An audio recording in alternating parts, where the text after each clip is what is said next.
그 주님의 자비의 용서 앞에서 용서받고 하나님 섬기며 살아가는 우리 모든 성도님들 되시기를 주님의 이름으로 축복합니다. 오늘 이 자리에서 또 온라인으로 함께 예배 참여하는 모든 분들에게 우리 주님 은총과 평강이 함께 하기를 빕니다. 이 시간 함께 읽은 말씀은 예수님께서 또 이혼에 대해서 가르치시고 또 어린아이와 같은 작은 자들에 대한 가르침을 주시는 내용입니다.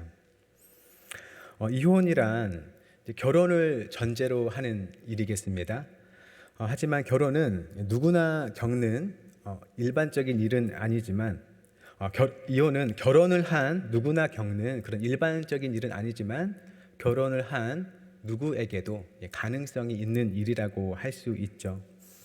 그런데 이혼은 이혼 당사자뿐만 아니라 함께하는 가족들과도 관계가 되기 때문에 참 다루기에 또 언급하기에 민감한 소재라고 할 수 있습니다. 그런 만큼 누군가의 그 이혼에 대해서 이야기하는 게 굉장히 조심스러운 부분이 있죠. 하지만 어느덧 시간이 흐르다 보니까 이제는 예전보다 이혼의 문제에 대해서 이야기하는 게 조금 더 솔직해진 시대가 된 것 같습니다. 이혼이라는 것도 사람이 살아가면서 겪을 수 있는 인생의 한 부분이라는 것을 솔직하게 받아들이는 것이겠죠. 그래서 결혼이란 일반적인 것이지만 이혼은 예외적이다라고 보는 것 같지 않습니다. 남녀 간의 만남이 자연스럽고 또 헤어지는 것도 자연스럽게 일어나곤 하는 것처럼 이혼도 자연스럽게 보려는 경향이 생기는 것 같습니다. 그래서 TV에서도 유명 연예인들의 이혼에 관한 이야기도 스스럼 없이 하는 것을 우리가 TV에서 볼 수 있습니다. 또 요즘은 이혼한 남녀들을 또 서로 주선해주는 그런 프로그램도 있죠. 그리고 이혼한 사람들을 가리키는 말로 또 돌싱이라는 말도 있지 않습니까? 원래 싱글이었다가 결혼해서 커플이 되었는데 다시 싱글이 되었다고 돌아온 싱글이란 말로 돌싱이라 부릅니다. 그렇게 어떤 특별한 고유 명사로 이혼하게 된 남자와 여자를 지칭하는 것처럼 이제는 이혼이라는 게 어느 정도 사람들의 마음에 대놓고 얘기할 수 있는 그런 이야기로 받아들여지는 것 같습니다. 이어서 나오는 이야기는 이제 어린아이와 같은 자들이 하나님 나라에 들어간다라는 내용, 세상에서 지위가 낮은 사람들에 관한 주제 내용이 다시 나오고 있죠. 사회에서 힘이 없고 연약하고 낮은 지위에 있는 자들에 관한 가르침을 주십니다. 이 이혼과 이 어린아이와 같은 자들에 관한 이 두 이야기는 서로 좀 어울리지 않는 것 같아 보이지만 이 두 이야기를 둘러싸고 있는 더 큰 맥락에서 보면 사람들이 서로 사랑하고 섬기며 살아야 한다라고 쭉 말씀하시는 그 예수님의 가르침 안에 보면 이혼이란 결혼관계 안에 있는 서로 간의 섬김을 말하는 것이고 또 어린아이와 같은 자들이면 작은 자들을 섬겨야 한다는 그 가르침으로 볼 수 있기 때문에 그 맥락에서 보면 사람 간에 어떻게 대해야 되는지를 말하는 맥락으로 볼 수 있겠습니다. 본문에서 예수님은 현재 예루살렘으로 향해 가고 계시는 중입니다. 그런데 이 길이 예수님께서 고난을 당하고 죽임을 당할 것이다 라는 예고를 하시는 그 말씀 중에 일어나는 일이었던 것이죠. 8장에서 처음으로 예수님께서는 자신의 죽음에 대해서 얘기를 하십니다. 그리고는 원래 주로 사역하셨던 갈릴리에서부터 이제 십자가에 달려 돌아가실 예루살렘으로 그 장소가 점점 이동해 가십니다. 1절을 보면 예수께서 거기서 떠나 유대 지경과 요단강 건너편으로 가셨다라고 얘기를 하는데 북쪽에 있는 갈릴리 지방에서 남쪽 그리고 요단강 건너편 동쪽으로 이동해 가시는 거죠. 그리고 성경을 더 읽다 보면 시간이 지나서 다시 요단강을 건너 서쪽으로 여리고로 들어오시고 예루살렘으로 들어가서 그곳에서 일주일을 보내시면서 십자가에 달려 죽으시는 일이 생겨납니다. 이 예수님께서 예루살렘으로 가는 길을 우리는 예수님이 십자가로 가시는 길이다라고 표현할 수 있겠습니다. 십자가이기 때문에 이 길은 어떤 길이라고 할 수 있을까요? 죽음으로 향하시는 길, 또 높음이 아니라 낮음을 향하는 길, 그리고 섬김을 받는 길이 아니라 오히려 섬기는 길이라고 우리가 얘기를 할 수 있겠죠. 그렇게 예수님께서는 십자가의 예루살렘으로 향해 가시면서 사람들이, 제자들이 서로를 어떻게 대하며 살아야 하는지 그 가르침을 주로 전해 주십니다. 서로 높아지려 하는 게 아니라 낮아짐을 추구해야 하고, 서로를 배척하지 말고 포용해라. 너희가 가지고 있는 지위와 자격을 따지지 말고 서로를 받아들이라 라는 가르침을 주십니다. 그리고 서로 무관심하지 않고 인색하지 말고 서로에게 긍휼을 베풀어야 한다라는 말씀을 주시는 거죠. 그렇게 십자가의 길은 자기를 내어주는 사랑의 길이라는 것을 가르쳐 주십니다. 예수님께서는 예수님을 따르는 자들, 그렇게 예수님의 말씀을 따라서 하나님을 섬기고자 하는 자들에게 사람들 서로가 어떻게 살아가야 하는지를 알려주신 것이죠. 이것은 사도 바울이 로마서에서 해준 말씀과 맥을 같이 하겠습니다. 사도 바울이 로마서 13장 8절에서 이렇게 얘기를 합니다. 남을 사랑하는 자는 율법을 다 이루었느니라.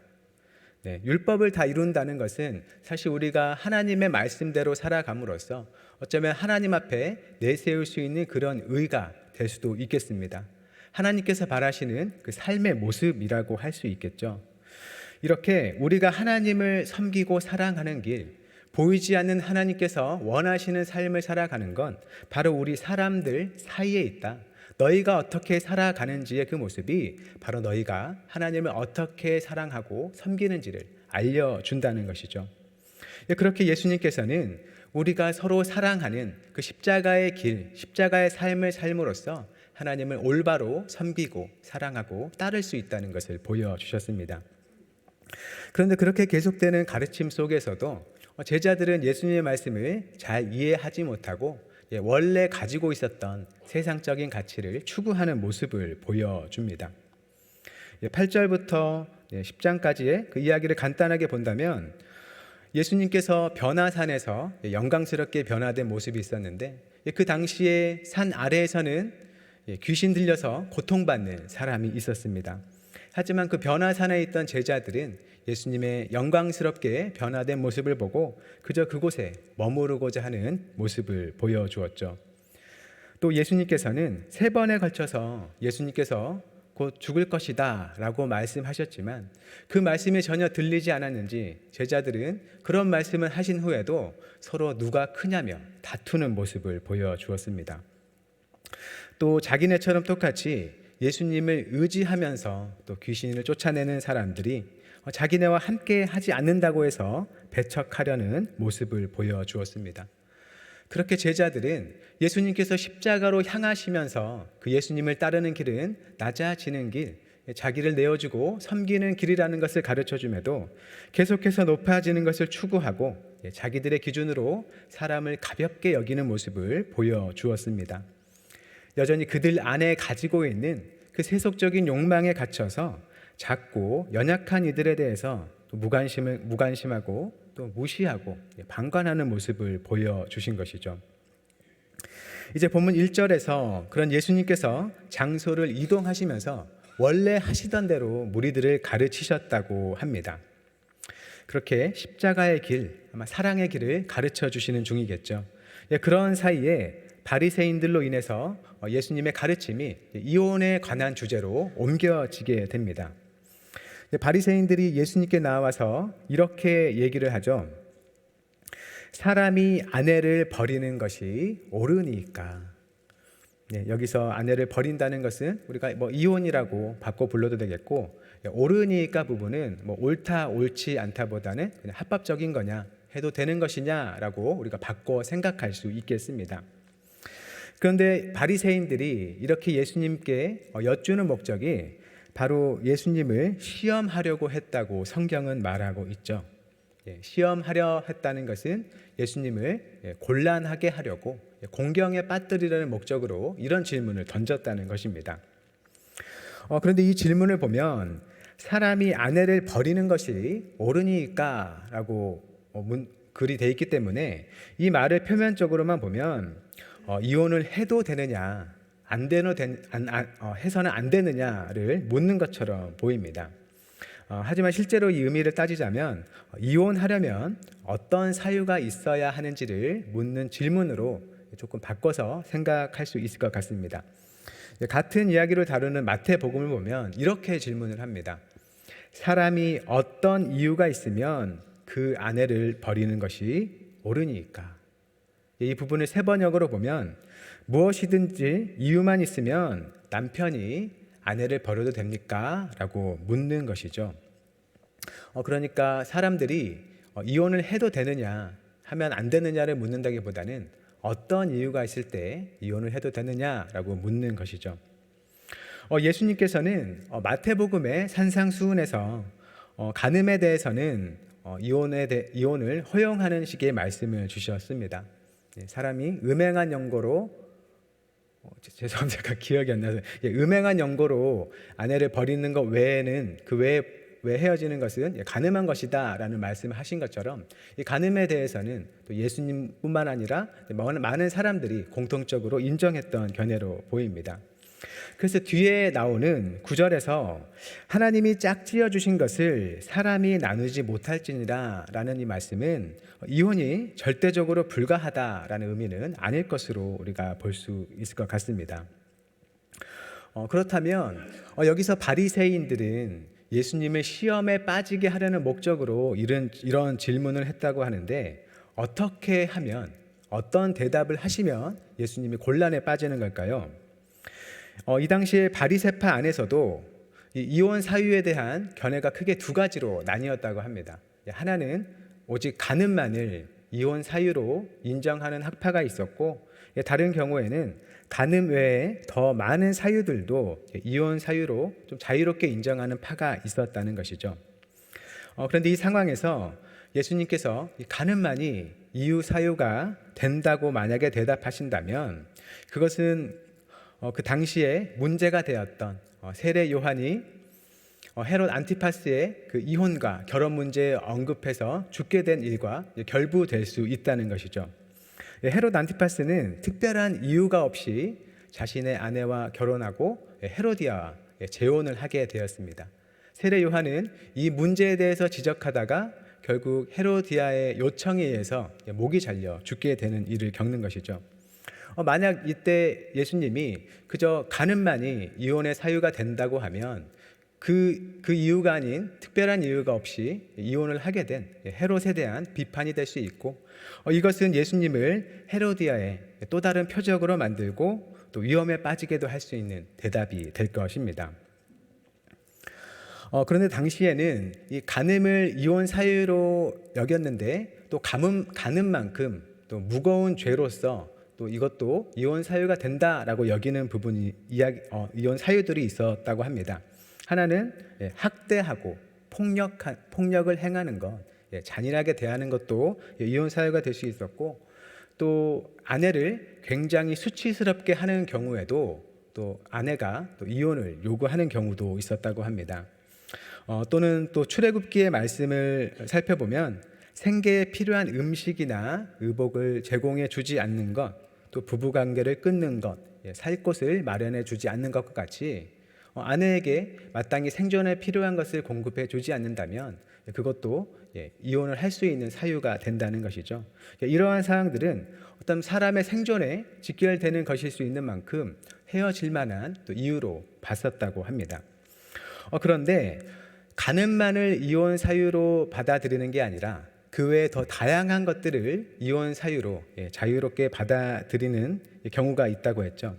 만약에 예수님께서 간음 외에도 다른 것도 가능하다라고 얘기를 하신다면 요한은 간음한 이유 외에 이혼한 것을 지적함으로 헤롯에게 죽임을 당했는데, 그런 요한을 참 선지자로 알고 있는 사람들에게서 예수님은 반대를 겪게 될 것이라는 것이죠. 요한보다 폭넓게 이혼 사유를 말씀하실 때 그것 때문에 이들 사이에 다툼이 생길 것, 이간질을 일으키려는 목적이 있었다는 것입니다. 그런데 문제가 되는 것은 이렇게 간음 외에 또 다른 이혼 사유가 있다고 주장하는 사람들이 말하는 그 이혼 사유가 아무리 봐도 우리가 볼 때 적법하다고 여겨지는 게 아니라는 것이죠. 아까 얘기했던 것처럼 폭력이나 학대와 같은 경우가 아니라 남성 측에 너무나 이혼에 대해서 큰 권한을 주는 경우가 있었다고 합니다. 그런데 바리새파가 그러한 주장을 한다는 것은 그들도 아무런 이유가 없이 그것을 주장하는 게 아니라 그들도 율법을 많이 공부를 했던 만큼 성경을 가지고 그렇게 주장을 한다는 것이죠. 신명기 24장 1절 말씀이 이렇게 말을 합니다. 남녀가 결혼을 하고 난 다음에 남편이 아내에게서 수치스러운 일을 발견하여 아내와 같이 살 마음이 없을 때에는 아내에게 이혼 증서를 써주고 그 여자를 자기 집에서 내보낼 수 있습니다 라고 말하는 것이죠. 여기서 문제되는 말은 수치스러운 일이라는 겁니다. 과연 이 수치스러운 일이 무엇을 의미하느냐에 대한 해석이 갈려서 서로 견해를 달리한다는 것이죠. 이 말씀을 엄격하게 해석하는 사람들은 이 수치스러운 일이란 간음을 가리키는 것이다 라고 해석하면서 오직 간음만이 이혼의 이유가 된다라고 얘기를 하지만, 이 수치스러운 일에 대해서 굉장히 느슨하고 자의적으로 해석하는 사람들은 그저 아내가 자기의 말을 잘 듣지 않아서 자기가 수치스럽게 된 경우에도 이혼을 요구할 수 있고, 또 자기 아내보다 더 매력적이고 또 예쁜 사람을 발견했을 때도 그것을 이유로 이혼을 요구할 수 있다고 보았고, 또 빵을 태우거나 음식을 망치는 경우에도 그것들이 남편 자신을 수치스럽게 했다고 해서 이혼을 요구할 수 있었다고 해석했다고 합니다. 즉, 남편이 아내에게서 마음에 들지 않는 점을 발견하면 온갖 구실을 대면서 이혼을 할 수 있다라고 해석했다는 것이죠. 이러한 것을 사람들이 널리 받아들이는 중에 예수님께 이혼에 관해서 질문을 한 것입니다. 예수님은 이런 바리새파의 질문에 대해서 즉각 대답하지 않으시고 오히려 이들에게 되물으시는 것이죠. 3절에서 이렇게 말씀하십니다.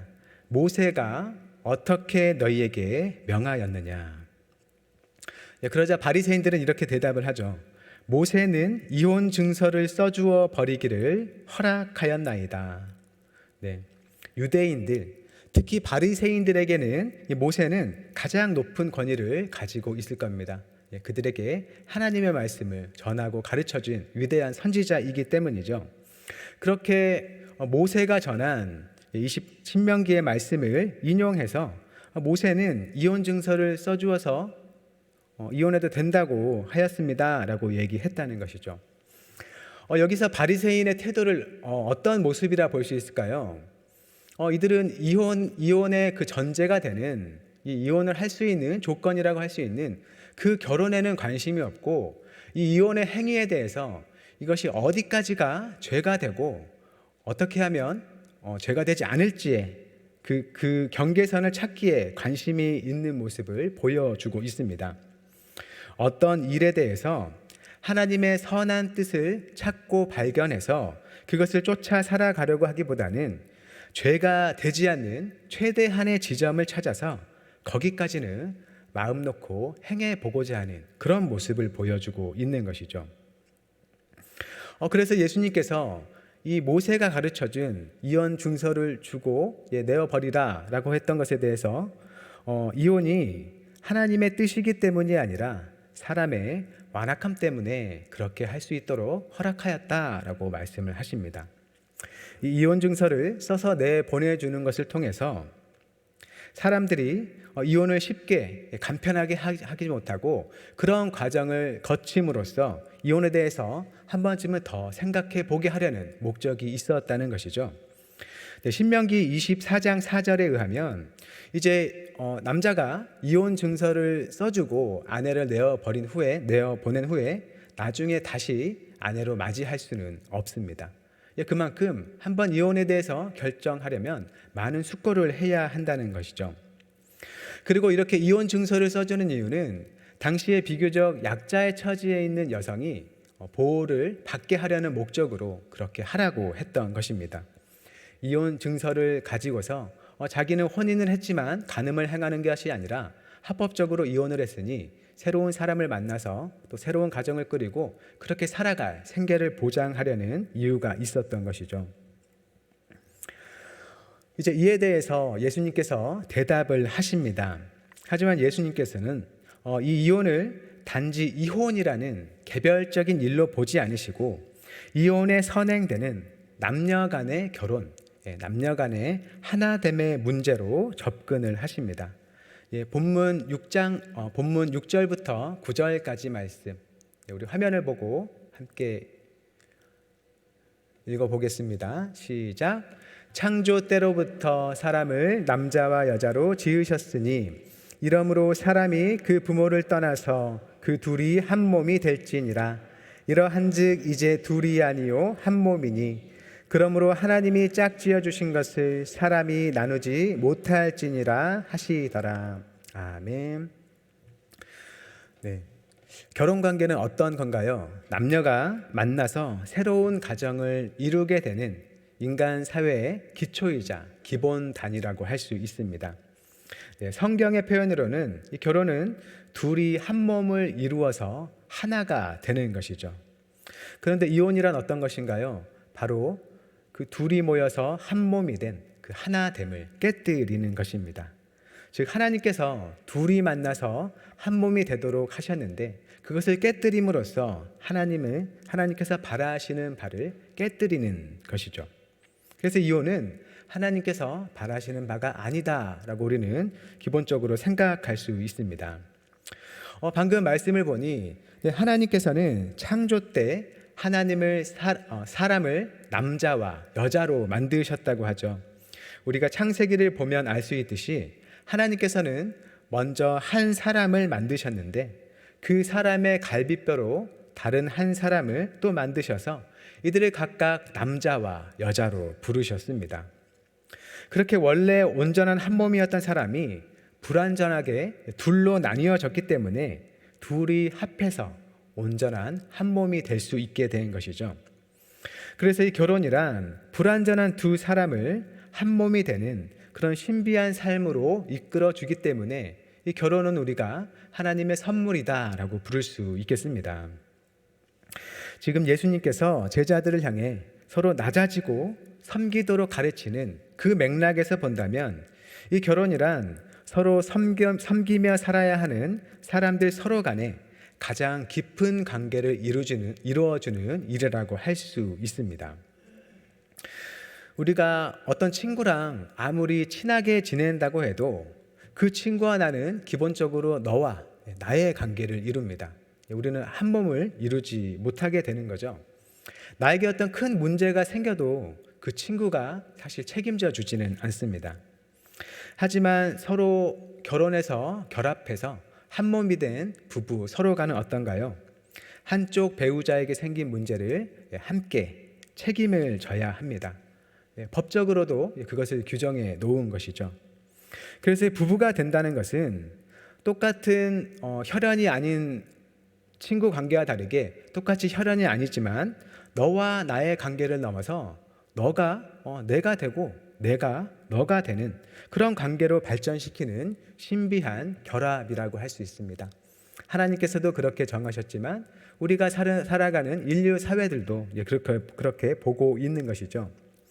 그렇게 결혼이란 불완전한 둘이 만나서 그 누구와보다 더 깊은 삶을 나누는 만큼 자신의 불완전함에 대해서도 누구에게보다도 더 여실히 드러날 부끄럽고 위험한 가능성의 사귐, 그 교제 속에 들어가는 것이라고 할 수 있습니다.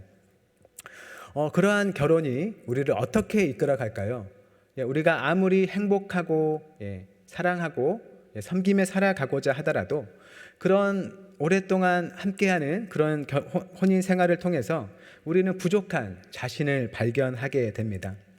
하지만 그런 자신을 발견할 때 그저 위축과 좌절로 나아가지 않고 온전한 또 올바른 겸손으로 나아가야 하겠고 또 그런 부족한 나와 함께하는 배우자에게 감사의 마음을 키워 나가야겠고 또 마찬가지로 부족한 모습의 그 배우자를 위해서 내가 할 수 있는 것들로 그의 부족함을 채워주면서 온전한 하나의 몸을 이루어가야 할 것입니다. 사도 바울도 에베소서에서 그 부부 사이를 교회와 그리스도가 연합된 관계로 표현을 합니다. 그러면서 아내는 남편을 교회가 그리스도를 섬기듯이 섬겨야 하고 또 남편은 아내를 자기 자신을 사랑하듯 돌보라고 가르침을 줍니다. 그렇게 서로를 자기 생명과 같이 여기면서 사랑하고 섬겨야 하는 관계가 바로 혼인관계다라고 얘기해 주는 것이죠. 바로 이런 관계가 더욱더 깊어지고 넓어지면서 그들은 그저 부부 서로 간의 사랑과 섬김을 넘어서 이웃을 향한, 또 하나님께서 만드신 온 세상을 향한 사랑과 섬김의 마음으로 자라간다는 것입니다. 세상 모든 사람을 아담과 이 하와의 한 혈통으로 만드신 하나님의 뜻을 따라서 세상 모두가 한 가족으로 서로 섬기고 사랑하고 살아가는 그 세상을 이뤄가는 길 위에 우리가 있다는 것이죠. 우리가 행하고 있는, 우리가 몸담은 이 결혼 생활이 우리의 사랑을 나 가정뿐만 아니라 하나님께서 바라보시는 그 온 세상을 향한 사랑으로 자라게 하는 귀한 복과 은혜의 통로가 되기를 바랍니다. 네, 여기에 나와 있는 본문의 가르침의 중심은 사실 이혼을 해도 되는지 안 되는지의 여부보다는 서로를 귀히 여기며 섬기는 그 결혼 관계에 마음을 두어야 한다는 것을 말해 주는 것이겠습니다. 혼인 관계를 가볍게 여기면서 줄타기 하듯이 내가 지금 하고자 하는 일이 하나님의 뜻에 반하는지 그렇지 않은지를 시험하는 식으로 우리에게 허락하신 그 귀한 혼인 관계를 대하지 말라는 것이죠. 하나님께서 결혼을 통해서 한 몸 되게 하신 그 뜻 안에서 바르게 나아가기를 힘쓰라는 것입니다. 네, 추가적인 권면을 드립니다. 네, 하나님이 짝지어 주신 것을 사람이 나누지 못한다고 하여서 이 혼인관계 자체를 하나님처럼 여겨서는 안 된다는 것을 기억하는 것도 필요하겠습니다. 이 말씀은 하나님께서 남자와 여자를 한 몸 되게 하셨고 그 안에 많은 복과 은혜와 또 삶과 사랑의 신비를 두셨으니 그 관계를 거룩하고 귀하게 여겨야 한다는 그 가르침으로 보는 게 낫겠습니다. 율법적인 태도로 이 말씀을 받아들여서 어떤 경우에도 절대시해야 할 법칙처럼 여겨서는 안 된다는 것이죠. 그렇기 때문에 우리가 매우 신중하게 접근해야겠지만 혼인 관계 자체를 마치 우상처럼 만들어서 어떤 상황 속에서도 큰 아픔을 겪는 그런 상황 속에서도 무조건적으로 이혼을 반대해서도 안 되겠고 그러한 일을 겪은 사람들을 마치 하나님의 뜻에 벗어난 사람처럼 바라봐서도 안 되겠습니다. 만약 서로가 하나님께서 바라시는 그런 인간다운 삶, 사랑의 삶, 섬김의 삶을 살지 못하는 처지라면 그저 괴롭게만 하고 아프게만 하고 착취하고 또 억압하고 하나님께서 보시기에 악한 일이 계속해서 생겨나고 나아질 기미가 없는 상황이라면 그래서 서로의 삶을 하나님 앞에서 그저 죄악과 고통으로 만든다면 그것은 하나님께서 바라시는 모습이 결코 아니고 그 악이 그치고 해소되어야 할 관계일 것입니다. 이미 성경이 비록 부부가 갈라서는 게 하나님께서 바라시는 바는 아닐지라도 어떠한 경우는 사람의 완악함 또 그 연약함 때문에 그렇게 나아갈 길을 열어두었다는 것을 보여주기도 합니다. 하지만 한번 갈라서면 다시 합치지 못하도록 말씀하신 만큼 그 결정에 있어서는 후회가 남지 않도록 모든 노력을 한 후에 결정해야 한다는 것을 반드시 기억해야겠습니다. 이제 장면이 전환되어서 예수님께서 어린 아이들에게 안수를 해주시는 모습이 나옵니다. 사람들이 자신의 아이를 예수님께서 만져주시도록 데려오는데 제자들은 이 아이들을 하찮게 보며 꾸짖고 있죠. 당시 어린아이들은 그 사회에서 별로 중요하지 않은 일원이었고 당연히 권력도 없고 지위도 없어서 남에게 완전히 의존해야 하는 존재들이었습니다. 그렇게 어린아이는 세상에서 지위가 낮은 사람들을 나타내는 상징으로도 볼 수 있겠습니다. 하지만 예수님께서는 이러한 사람들이야말로 하나님의 나라를 가질 그런 자격이 있는 사람들이라는 것이죠. 이런 사람들이 가진 특징적인 태도가 무엇일까요? 이들은 자기에게는 그러한 하나님의 나라에 들어갈 자격이 없다. 그런 조건이었기 때문에 그저 그것을 선물로 감사히 받아들이려는 그런 마음을 가졌다는 것입니다. 하나님의 나라는 바로 이런 자들의 것이라는 것이죠. 하나님의 나라는 세상이 높이 평가하는 그런 자격과 지위로서 얻을 수 있는 게 아니라 오직 겸손과 믿음으로 하나님을 의존하는 사람에게 임하는 은혜의 선물이라는 것을 예수님께서 알려주십니다. 그런 만큼 우리에게는 우리의 기준으로 누군가를 업신여길 자격이 없고 모두가 낮은 자로서 하나님 앞에 함께 서야 한다는 것을 이야기가 보여줍니다. 이러한 겸손의 마음이 우리에게 늘 있어서 우리에게 허락하시는 사람들을 우리를 향해 영접하고 환대하고 또한 함께 복된 주님의 나라로 향해 나아가는 그런 복된 성도의 삶을 우리 모두가 살아갈 수 있기를 바랍니다. 우리의 작은 모습, 그 모습 그대로를 받아주시는 그 하나님의 자비와 생명 안에서 그렇게 모두 함께 기뻐할 그날을 소망하며 나아가는 우리 모든 한영의 믿음의 성도님들이 되시기를 주님의 이름으로 축복합니다. 우리 함께 다음의 기도 제목들로 기도하며 나아가겠습니다.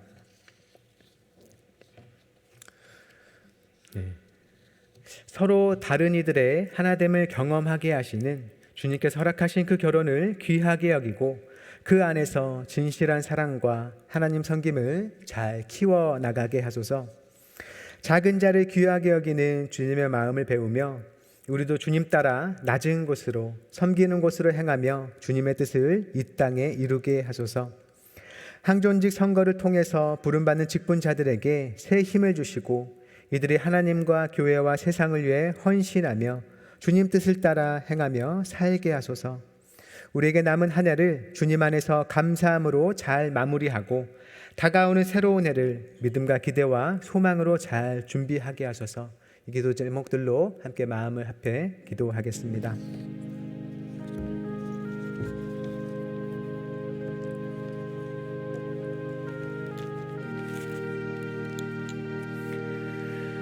사랑의 하나님, 우리에게 허락하시는 일상의 삶, 특별히 우리에게 허락하신 그 결혼의 그 가정 관계 속에서 하나님께서 바라시는 바가 우리에게 충만히 풍성하게 이루어지기를 원합니다. 참으로 하나님께서 사람을 만드실 때 남자와 여자를 만드시고 그들이 한 몸이 되어서 서로의 부족함을 채워주며 우리 간에 서로 사랑해야 할 또 섬겨야 할 그 모습을 이뤄가도록 준비하신 그 이야기를 우리가 듣습니다. 하나님, 주님께서 우리를 한 혈통으로 지으셨는데 그렇게 우리가 서로 섬기며 살아가야 하는데 그 모습을 잘 알지 못하기에 하나님 우리를 남자와 여자로 만드시고 그 관계를 통해서 서로 어떻게 사랑하고 섬기고 받아들여야 하는지를 가르쳐 주신 그 은혜를 우리가 생각하며 우리에게 허락하신 이 자리를 감사함으로 누리며 나아가게 하여 주옵소서. 참으로 내가 부족하기에 서로에게 상처를 주고 아프게 하고 다툴 때도 많이 있습니다. 하지만 그러한 모든 것을 아시는 하나님께서 우리가 다시금 하나 될 수 있도록 서로를 용서하고 용납할 수 있도록 인도하여 주시고 하나님 앞에 믿음으로 기도하며 우리의 모습을 주님께서 보시기에 합당한 모습으로 세워나가는 우리 모든 믿음의 가정들이 될 수 있도록 주여 복을 내려 주옵소서. 하나님, 우리에게 허락하시는 그 일들을 통하여서 참으로 우리가 나와 함께하는 배우자뿐만 아니라 가족들 또 이웃을 넘어서 온 세상을 향한 주님의 사랑을 가지고 살아갈 수 있도록 주여 도와주옵소서. 가장 가까운 자에게 행하는 사랑의 모습을 멀리 있는 사람들을 향해서도 가지며 같은 모습으로 주께서 바라보시는 세상을 주님 뜻에 합당하게 이뤄나가는 우리 모두가 될 수 있도록 참으로 주님께서 세상 모든 이들을 하나님의 자녀라 부르시는 그 날이 다가옴을 기다리며 살아가는 우리 모두 될 수 있도록 주여 도와주옵소서. 하나님, 참으로 낮은 자를 주께서 불러주시고 주님의 나라에 합당하다고 말씀하셔서 감사드립니다. 우리가 주님 앞에 내세울 것이 없고 또한 세상 속에서도 가볍게 여겨질 사람들이지만 참으로 우리가 저 겸손함으로 주 앞에 나아갈 때에 우리가 주 앞에 내세울 것 없어서 그저 믿음으로 그저 주 앞에 의존하는 마음으로 나아갈 때에 하나님 나라의 모든 좋은 것을 허락하시고 그 나라의 일원으로 받아주셔서 감사드립니다. 하나님, 그 나라에 받아들여진 사람으로서 나뿐만 아니라 많은 사람들을 하나님의 귀한 자로 바라볼 수 있도록 우리 마음을 만져주시고 나를 내세우지 않고 다른 모든 사람들을 향해 주님의 사랑을 받는 자로 귀히 여기며 그들을 영접하며 환대하는 삶을 우리가 날마다 살아갈 수 있도록 주여 도와주옵소서. 진행 중인 항존지 선거 가운데 은혜 베푸셔서 참으로 이 일들을 통하여서 하나님께서 부르시는 사람들 주 앞에 잘 나아갈 수 있도록 주여 도와주시고, 세워지는 직분자들이 하나님께로부터 귀한 지혜와 능력을 얻어서 맡은 바를 잘 수행하며 하나님 나라를 위해 귀하게 헌신하며 주께서 베푸시는 복과 은혜를 충만히 누릴 수 있도록 주여 도와주옵소서. 기쁨으로 서로를 위해 격려하고 응원하며 기도하는 우리 한영의 공동체가 될 수 있도록 주여 도와주옵소서. 이제 점점 한 해를 마무리해 갑니다. 우리에게 허락하신 이 한 해의 시간을 감사함으로 돌아볼 뿐만 아니라 남은 시간들을 성실함으로 다 행하면서 우리에게 허락하신 일들을 다 마치고 또 우리에게 새로이 다가올 그 한 해도 주님 안에서 성실히 잘 준비하며 하나님과 동행할 수 있는 우리 교회가 되게 하여 주옵소서. 함께 하여 주옵소서.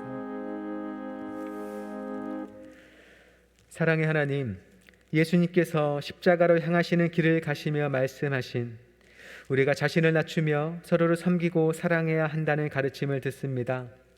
사람을 남자와 여자로 만드시어 둘의 한 몸됨을 통해서 나와 다른 이와 더불어 더 깊은 관계를 이루며 이웃을 자신과 같이 사랑하는 길을 알려주시니 감사드립니다. 그 복된 삶을 받은 자로서 가정 안에서 감사로 겸손으로 서로 섬기며 살아가게 하시고 나의 배우자와 가족을 넘어 더 넓은 지경으로 우리의 사랑과 섬김의 삶을 넓혀가도록 인도하옵소서. 연약함과 부족함, 오해와 괴로움, 슬픔으로 인해 그 길에서 더 나아가지 못한 자들의 마음을 위로하고 회복시켜 주시고, 그럼에도 지금 있는 자리에서 주님께서 열어주시는 사랑과 섬김의 길이 있음을 신뢰하며 주님의 길로 나아가도록 함께 하옵소서. 작은 자에게 허락하시는 하나님 나라를 생각하며 언제나 겸손과 신뢰와 감사로서 주님과 동행하게 하시고 서로를 긍휼히 여기는 열린 마음으로 주님과 함께 나아가는 모든 성도들과 이 세상이 되게 하옵소서. 항존직 선거를 통해서 세워지는 모든 이들에게 새 마음과 지혜를 허락하여서 하나님 나라를 위해 온전히 헌신하게 하시고 우리에게 주신 올 한 해를 잘 맞춰가며 또한 새로운 한 해도 잘 준비하는 우리 교회와 우리 모두가 되게 하옵소서. 예수님의 이름으로 기도드립니다. 아멘.